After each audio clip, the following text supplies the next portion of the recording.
ప్రధానమంత్రి నరేంద్ర మోడీకి స్వాగతం పలికేందుకైతే దింసా నృత్యాన్ని పైన 13,000 మంది సుమారు 14,000 మంది గిరిజన బాలికలతో దింసా నృత్యాన్ని అయితే ఇప్పుడు 2 రోజులుగా ప్రాక్టీస్ చేయబడింది. అయితే ఈరోజు నృత్యం చూస్తూ గిన్నెస్ రికార్డు దిశగా అడుగులు వేసి ఈరోజు నృత్యాన్ని అయితే చేస్తుంది. అయితే నృత్యం అనంతరం గిన్నెస్ రికార్డును కూడా ఈరోజు సర్టిఫికేట్ కూడా ఇవ్వడం జరిగింది. అయితే ఈ గిరిజన సభ్యులు ఉన్నారు, వీరందరూ కూడా చాలా ఆనందం వ్యక్తం చేస్తారు. వారు ఎటువంటి ఫీల్ అవుతున్నారో తెలుసుకునే ప్రయత్నం చేద్దాం.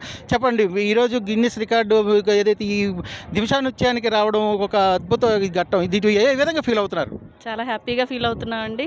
మాకు వరల్డ్ రికార్డ్ వచ్చినందుకు ఈ గిరిజన నృత్యం కోసం చాలామంది ఈ పిల్లలందరూ చాలా కష్టపడ్డారు. కాబట్టి మేమందరం కూడా ఇది చూడడానికి వెయిట్ చేస్తూ మంత్రివర్యులు మన గుమ్మడి సంజయ్ రాణి గారు చేతుల మీదుగా ఇంత అవార్డు తీసుకోవడానికి మంచి అవకాశం దయచేసిన ప్రతి ఒక్క ప్రజలకు కూడా అభినందనలు తెలియజేస్తూ రేపు రాబోయే ప్రైమ్ మినిస్టర్ గారికి వెల్కమ్ చెప్తూ మేము సెలవు తీసుకుంటున్నాం. అయితే ఈ డైరెక్టర్గా ఇచ్చేశారు. మీ ఇంతటి ఘనత పొందడానికి మీ శ్రమ ఇదంతా మొబిలైజేషన్ ఏ విధంగా చేశారు? ఈరోజు మీరు ఇదంతా వచ్చే గిన్నెస్ రికార్డు ఏదైతే CEO చేతుల మీదకి ఇక్కడ అందుకుని ఈ పత్రం రాకపోవడం గిన్నెస్ రికార్డు మీకు సొంతం చేసుకోవడంతో మీరు ఎలా ఫీల్ అవుతున్నారు? మీ కష్టాన్ని ఏ విధంగా వ్యక్తం చేశారు? మొట్టమొదటిగా మా పిల్లలందరికీ పేరు పేరున శతకోటి నమస్కారాలు తెలియజేస్తున్నాను. ఎందుకంటే ఈ డాన్స్ 13,000 మందితో చేయించడం అనేది పెద్ద ఛాలెంజింగ్ టాస్క్. ఇది మాకు మా హానరబుల్ CM గారు ఒక 10 రోజుల ముందు ఇచ్చిన టాస్క్.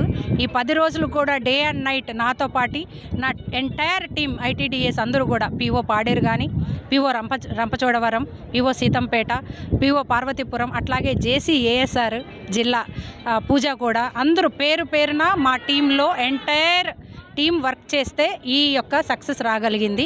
ఈరోజు మేము అనుకోలేదు, చాలా అద్భుతంగా పిల్లలంతా కూడా రెడీ అయి రావడము, దీని వెనకాల మేము 10 రోజులు చేసిన కృషి కావచ్చు, వీడియో టేకింగ్ కావచ్చు, సాంగ్ సెలెక్షన్ కావచ్చు, ఏది కూడా చిన్న విషయాన్ని కూడా మా CM గారు పేరు పేరున అడుగుతూ ఆయన డైరెక్షన్స్ మేరకు, అలాగే ముఖ్యంగా మా మంత్రి గారు రోజు అమ్మ డాన్స్ ఎలా వచ్చింది, ప్రాక్టీస్ ఎలా జరుగుతుంది, వీడియో చేశారా, పిల్లలంతా ప్రాక్టీస్ స్టార్ట్ చేశారా, అందరికీ వాళ్ళకు వసతులు అందుతున్నాయా లేదా, ప్రతి ఒక్కటి మైన్యూట్ డాన్స్ ఒకటే కాదండి, దీని వెనకాలన్న లాజిస్టిక్స్, బస్సులలో వాళ్ళని తీసుకురావడం కానీ, టీచర్స్, ముఖ్యంగా టీచర్స్ మేము ప్రతి గ్రూప్కి అంటే 50 మంది గ్రూప్కి 3 ఇచ్చాము. ఒక టీచరు, ఒక PET, అట్లాగే ఒక మెడికల్ పర్సన్ కూడా ఇచ్చాం.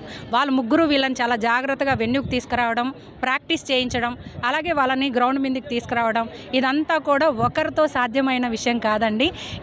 దీనికంతటికీ హెడ్ మా సెక్రటరీ సారు, నాయక్ సారు, అలాగే మా special CS sir Krishnababu sir, వాళ్ళందరి డైరెక్షన్స్ మేరకు మేము ఈరోజు ఈ రికార్డ్ తీసుకురాగలిగినాము. సాధ్యమైంది కాబట్టి ఈ ఒక్క కృషితోనో ఎవరో ఒకరి వల్ల సాధ్యమైంది కాదు. చాలా చాలా ఆనందంగా ఉంది. ముఖ్యంగా ట్రైబల్ వెల్ఫేర్లో ట్రైబల్ స్టూడెంట్స్ ద్వారా దింసా నృత్యము 13,000 మంది చేయడం అనేది ఒక historical moment of tribal welfare department itself.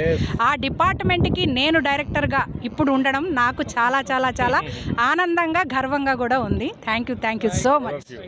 ఇది చూసుకోవచ్చు, ఏదైతే 13,000 మంది పై మంది గిరిజన బాలికలు చేసిన ఈ నృత్యానికైతే, ఒకే వేదికపై చేసిన ఈ నృత్యానికైతే గిన్నెస్ రికార్డు సొంతం చేసుకోవడం చాలా సంతోషాన్ని అయితే వ్యక్తం చేస్తుంది. దీని కష్టాన్ని కూడా మేము మర్చిపోయామని డైరెక్టర్ తెలియజేస్తున్న పరిస్థితి ఉంది.